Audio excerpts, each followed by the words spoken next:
జొన్నవాడ కామాక్షి తాయి ఆలయంలో ఆదివారం నుంచి శ్రీ కామాక్షి నిత్య హోమం ప్రారంభమవుతుందని కోవూరు ఎమ్మెల్యే వేమిరెడ్డి ప్రశాంత్ రెడ్డి తెలిపారు.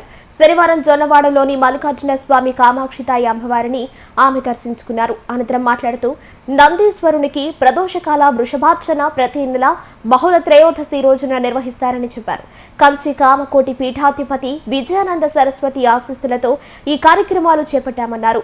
భక్తులు హోమాలు కార్యక్రమాలలో పాల్గొని స్వామి అమ్మవార్లను దర్శించుకోవాల్సిందిగా కోరారు.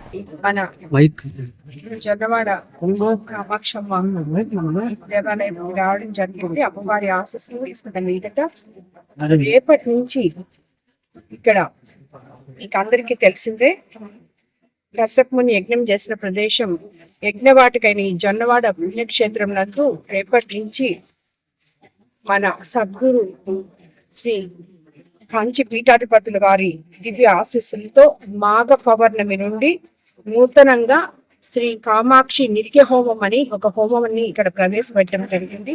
భక్తులందరూ అంటే రోజుకి ఒక ముగ్గురు భక్తులు ఈ హోమాన్ని ఇప్పుడే మొదలు పెట్టాం కాబట్టి మనము అది చేసుకునే విధంగా ఇక్కడ అన్ని ఏర్పాట్లు ఈవో గారు, చైర్మన్ గారు, అలాగే బోర్డు మెంబర్స్ అందరూ కలిసి చేయడం జరిగింది.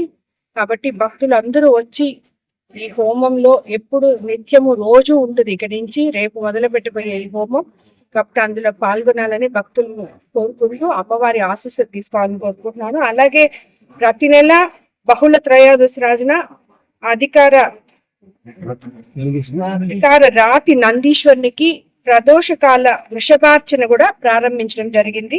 ప్రతి నెల బహుళ త్రయోదశి రోజున కాబట్టి భక్తులందరూ అందులో కూడా పాల్గొని అమ్మవారి ఆశీస్సులు పొందాలని చెప్పి కోరుకుంటున్నాను. రాబోయే రోజుల్లో ఇంకా ఇలాంటి సేవలు, హోమాలు సామూహికంగా జరిగేటట్టు ప్రతి సామాన్య భక్తులకు కూడా అందుబాటులో ఉండేటట్టు తీసుకొస్తామని చెప్పి కూడా మీ అందరికీ తెలియజేస్తాను.